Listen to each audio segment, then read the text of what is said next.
días, mi nombre es Antonella Herrera y nosotros somos el equipo número 5, el cual estaremos hablando más que todo de la vascularización de la corteza cerebral, describiéndoles a continuación lo que sería la anatomía del polígono de Willis y a su vez describir si ocurre alguna lesión en el mismo, en el polígono de Willis, siendo esta más que todo la descripción de los distintos tipos de ACV, como también hablaremos de las lesiones de la corteza cerebral.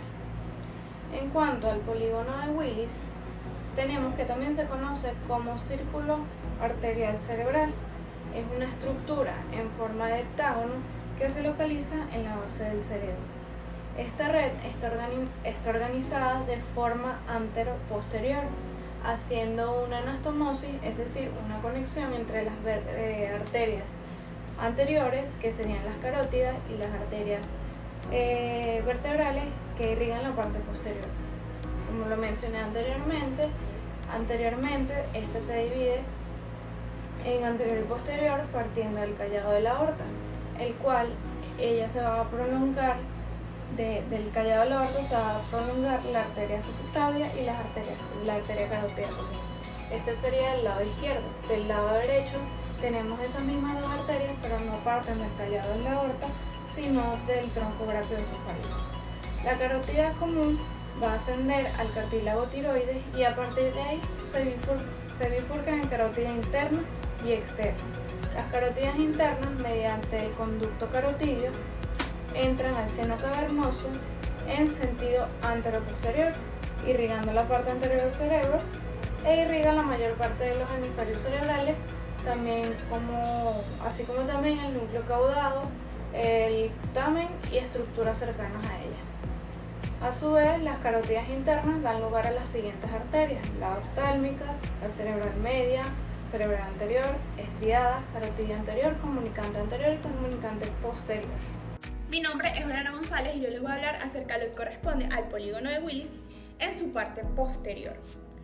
Este está formado por las arterias vertebrales, que son ramas de las arterias subclavias, y cabe destacar que son más pequeñas que las arterias carótidas internas. Ahora bien, las arterias vertebrales van hacia arriba por el cuello a través de las apófisis transversas de las vértebras cervicales y van a penetrar la fosa posterior a través del agujero magno. Se anastomosan frente al tallo cerebral formando la arteria basilar. La arteria basilar va a irrigar todo lo que es la médula espinal, el cerebelo, la protuberancia y el mesencéfalo. Arriba del mesencéfalo, esta arteria basilar se va a dividir en dos arterias cerebrales posteriores que doblan hacia atrás y van a dar irrigación a lo que son los lóbulos occipitales. Un dato importante es que las ramas de los vasos cerebrales mayores, como lo son la arteria cerebral anterior, media y posterior, no se anastomosan entre sí y se les va a denominar arterias terminales. Esta división de la arteria basilar en la parte posterior del polígono de Willis se va a comunicar con lo que son las arterias comunicantes posteriores, que como consecuencia va a producir una anastomosis entre lo que son las arterias carótidas internas y la circulación vertebral. Por esto es que no es nada raro ver a un paciente que se encuentre bien y aún así tener una oclusión bilateral de las arterias carótidas internas. Ahora bien, en resumen, para culminar, de la arteria basilar surgen las siguientes ramas: la arteria pontina, la arteria cerebelosa superior, la arteria cerebelosa anterior y la arteria cerebral posterior. Por otro lado, de la arteria vertebral surgen las ramas arteria cerebelosa posterior e inferior, arteria espinal anterior y arteria espinal posterior. Muchas gracias.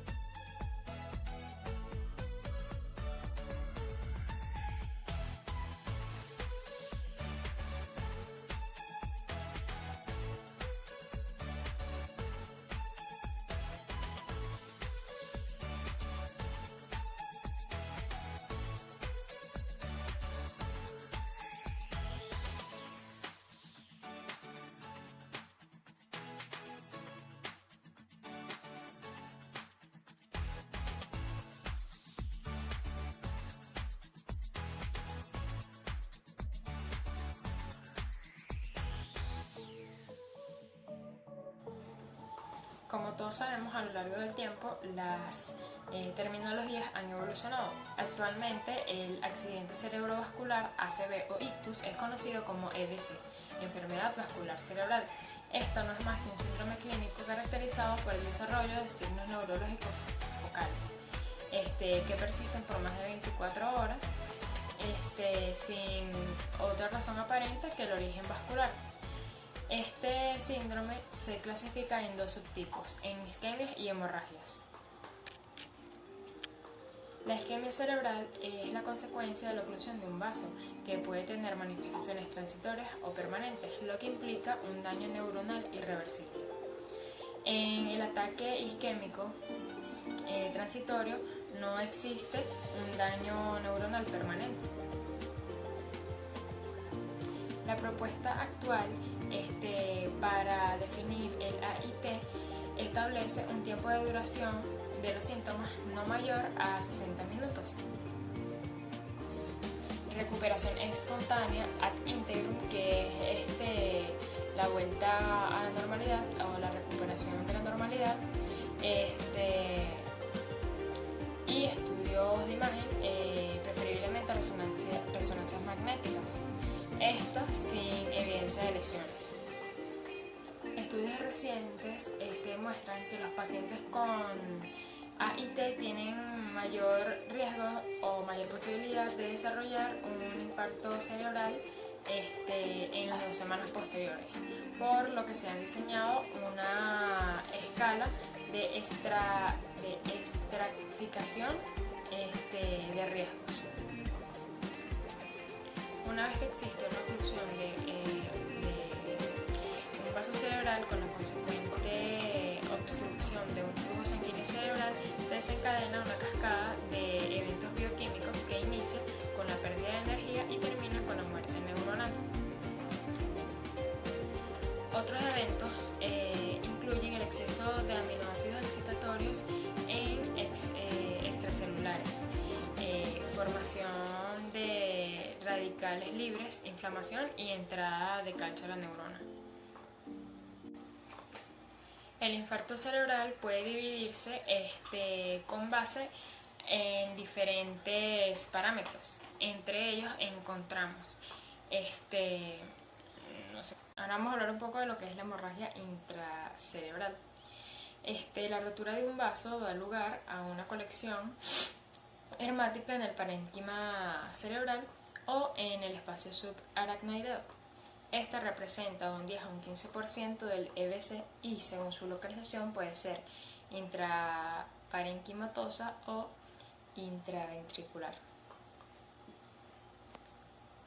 La hemorragia intraparenquimatosa se define como la extravasación de sangre dentro del parénquima. En el 85% de los casos es primaria, secundaria o de haz crónica o por angiopatía amiloidea. Fisiopatología de la hemorragia intracerebral. La hemorragia intracerebral hipertensiva es el resultado de la ruptura de la pared de pequeñas arterias penetrantes en los sitios correspondientes a los microneuromas de Charcot y Bouchard. En estas arterias existe degeneración de la media y la capa muscular, con hialinización de la íntima y formación de microhemorragias y trombos intramusculares. La ruptura del vaso ocurre frecuentemente en los sitios de bifurcación, en donde la degeneración de sus capas es más prominente. Diagnóstico. El diagnóstico del accidente cerebrovascular está basado en una valoración clínica y en estudios de imágenes como la tomografía computarizada y la resonancia magnética. Para diagnosticar un accidente cerebrovascular isquémico, en la fase aguda es preferible una resonancia magnética, porque la sensibilidad y especificidad son mayores que la de la tomografía. Para diagnosticar accidentes cerebrovasculares hemorrágicos, la tomografía y la resonancia magnética tienen una sensibilidad y una especificidad muy parecidas. Si se diagnostica un accidente cerebrovascular, es importante para la prevención secundaria, es importante determinar la etiología subyacente.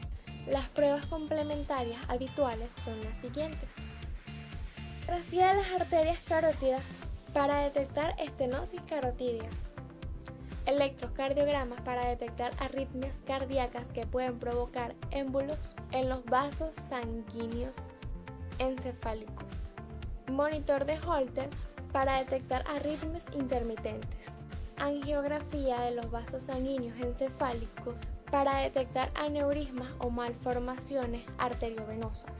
Y por último, análisis de sangre para determinar la presencia hipercolesterolemia. Anatomía y fisiopatología. Las arterias que irrigan el encéfalo están organizadas en una especie de círculo denominado polígono de Willis. Todas las arterias principales del polígono de Willis emiten vasos secundarios que llevan sangre a las diferentes regiones encefálicas. Si se produce un accidente cerebrovascular en una de las arterias encefálicas, la región irrigada normalmente por dichos vasos queda afectada. Clasificación Oxford Community Stroke Project propone los síntomas siguientes para los diferentes tipos de accidentes cerebrovasculares isquémicos. Primero, infarto completo en la circulación anterior, todas las siguientes. Disfunción superior, por ejemplo, deficiencia del habla, alteraciones visuales y déficit sensitivo motor grave en la cara, brazo, tronco y pierna. Segundo, infarto parcial en la circulación anterior. Uno de los siguientes, 2 de 3 como infarto completo en la circulación anterior, función superior solo o deficiencias sensitivas motoras limitadas en la cara, brazo, tronco y pierna. Tercero, infarto lagunar, deficiencias motoras puras en la cara, brazo, tronco y pierna. Deficiencias sensitivas puras en la cara, brazo, tronco y piernas. Deficiencia sensitiva motora en la cara, tronco, brazo y pierna. Hemiparesia atáxica. Y último, infarto de la circulación posterior, parálisis de par craneal o deficiencias sensitivas motoras, deficiencia sensitiva o motora bilateral, déficit del movimiento ocular conjugado, acción cerebelosa aislada o mianopsia homonina aislada y pierna. Tercero, infarto lagunar, deficiencias motoras puras en la cara, brazo, tronco y pierna. Deficiencias sensitivas puras en la cara, brazo, tronco y piernas. Deficiencia sensitiva motora en la cara, tronco, brazo y pierna. Hemiparesia atáxica. Y último, infarto de la circulación posterior, parálisis de par craneal o deficiencias sensitivas motoras, deficiencia sensitiva o motora bilateral, déficit del movimiento ocular conjugado, acción cerebelosa aislada o mianopsia homonina aislada. Buen día, mi nombre es Marcos Rodríguez. Les voy a hablar un poquito de lo de la afección, algún tipo de alteraciones en los lóbulos frontales. Causa la pérdida de la capacidad de resolver problemas, planificar e iniciar acciones como cruzar la calle, contestar algún tipo de pregunta compleja, algunas discapacidades específicas que pueden variar según la zona afectada del lóbulo frontal. Si la parte posterior del lóbulo frontal, que es la que controla los movimientos voluntarios, resulta dañada, se produce la debilidad muscular o parálisis. Como cada lado del cerebro controla el lado opuesto del cuerpo, la ocasión en el hemisferio izquierdo puede resultar afectada en un miembro derecho, póngase que en el brazo derecho de nuestro paciente. Si la parte central del lóbulo frontal está dañada, las personas pueden llegar a presentar apatía, falta de atención y desmotivación. El pensamiento se realiza a las personas y las respuestas a las personas también resultan un poco lentas a la hora de realizar nosotros preguntas como fisioterapeutas en el abordaje. El paciente puede reflejar algún tipo de respuestas lentas y un poco incoherentes. Si se daña la parte posterior media del lóbulo frontal izquierdo, en el área Broca para ser exactos, las personas pueden tener dificultades para expresarse con palabras. Se trata de una alteración llamada afasia de Broca o afasia expresiva. Si la lesión afecta la parte anterior del lóbulo frontal, puede ocurrir lo siguiente: dificultad para mantener temporalmente la información, reducir la fluidez del habla, apatía, vendría siendo un poco hablando de las emociones, ¿ok? Falta de atención, respuestas tardías a la hora de realizar nosotros preguntas y falta de inhibición, ¿ok? La cual vendría siendo un comportamiento social levemente inapropiado. Otra vez yo, ¿ok? Ahora me toca hablar de las lesiones en el lóbulo occipital. Si se lesionan ambos lóbulos del segmento occipital, ¿okay? Las personas afectadas no pueden reconocer objetos con la vista, aunque sus ojos funcionen con normalidad. Este trastorno se llama ceguera cortical.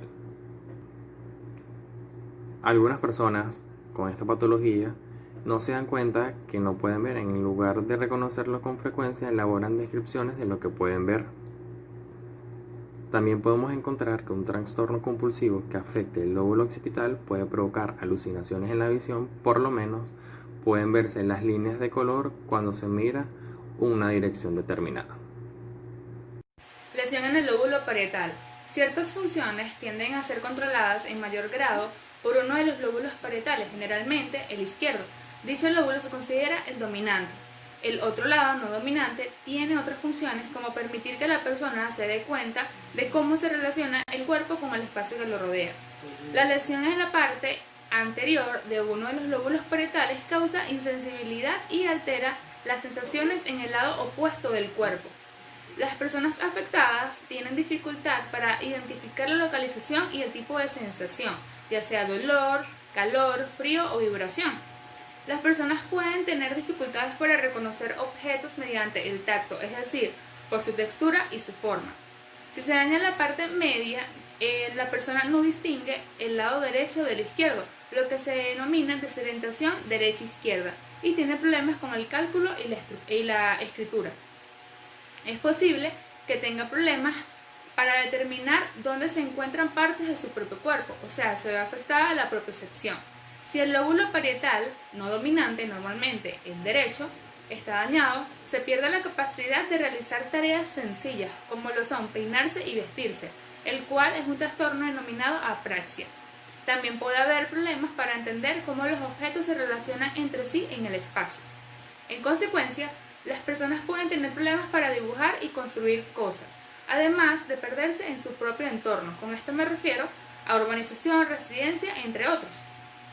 Estas personas también pueden ignorar la gravedad de su trastorno o negar su existencia e ignorar el lado del cuerpo opuesto al daño cerebral, normalmente el lado izquierdo. Por otro lado, está la lesión en el lóbulo temporal. En la mayoría de las personas, parte del lóbulo temporal izquierdo controla la comprensión del lenguaje. Si esta parte está estropeada, la memoria verbal suele estar considerablemente alterada, así como la habilidad para entender el lenguaje, lo que se llama afasia de Wernicke. Si ciertas áreas del lóbulo temporal derecho están dañadas, se ve afectada la memoria para los sonidos y la música. En consecuencia, las personas pueden tener problemas para cantar. Por otro lado, para evaluar lesiones en el lóbulo frontal, se realiza la prueba de Wisconsin. ¿Cómo es esto? El fisio tomará un mazo de 20 cartas, divididas en formas, ya sean triángulos, círculos, cuadrados, rectángulos, octángulos, estrellas, lo que sea, corazones. Colores: azul, blanco, amarillo, verde, rojo, y tamaños desde grandes hasta angostos, y simplemente le planteará al paciente el orden en que se debe organizar dichas secciones y se valora la destreza del mismo. Respecto al lóbulo parietal, se evaluará mediante dermatomas y mediante utensilios térmicos o nociceptivos, además de la propiocepción, donde se le pide al paciente que cierre sus ojos mientras que está en bípedo, dé un paso hacia adelante, toque alguna parte de su cuerpo y que describa lo que está realizando. En lo que compete a la lesión del lóbulo temporal, se ve reflejada la afasia de Wernicke. Para su examinación existe un método llamado expresión verbal. Se evalúa el habla espontánea teniendo en cuenta la fluidez del mismo, longitud de las frases y las desviaciones fonéticas. Se le pide al paciente que repita sílabas, palabras y frases, además de realizarle preguntas que conllevan a la emisión de una palabra concreta. Ejemplo, ¿qué se usa para pintar? Buenos días, mi nombre es Giovanna Citerio y vengo a hablarles sobre las lesiones del lóbulo frontal. Lesión del lóbulo frontal. El lóbulo frontal es conocido por las siguientes funciones, cuáles son: controlar actividades motoras aprendidas, control de procesos intelectuales complejos, controlar las expresiones faciales y los gestos de manos y brazos, coordinar las expresiones y otros gestos con el estado de ánimo de los sentimientos. Por lo general, una lesión en el lóbulo frontal causa una pérdida de capacidad de planificar y hacer acciones. Algunas capacidades específicas varían según sea su zona del lóbulo frontal lesionada. Si la parte posterior del lóbulo frontal que controla los movimientos voluntarios resulta dañada, se produce una debilidad muscular o parálisis. Como cada lado del cerebro controla el movimiento de la parte opuesta al cuerpo, la lesión del hemisferio izquierdo causa debilidad en el lado derecho del cuerpo y viceversa. Si la parte central del lóbulo frontal está dañada, las personas pueden presentar apatía, desmotivación, el pensamiento se ralentiza y las respuestas a las preguntas son muy lentas. Si se daña la parte posterior media del lóbulo frontal izquierdo, que es el área de Broca, las personas pueden tener dificultades para expresarse con palabras. Se trata de una alteración llamada afasia de Broca o afasia expresiva. Si la lesión afecta la parte anterior del lóbulo frontal, puede ocurrir lo siguiente: dificultad para mantener temporalmente la información disponible para su procesamiento, denominada memoria de trabajo, reducción del trabajo de la fluidez del habla, apatía, falta de emoción, interés o preocupación, falta de atención, respuestas tardias a las preguntas, una sorprendente falta de inhibición que incluye comportamiento social inapropiado.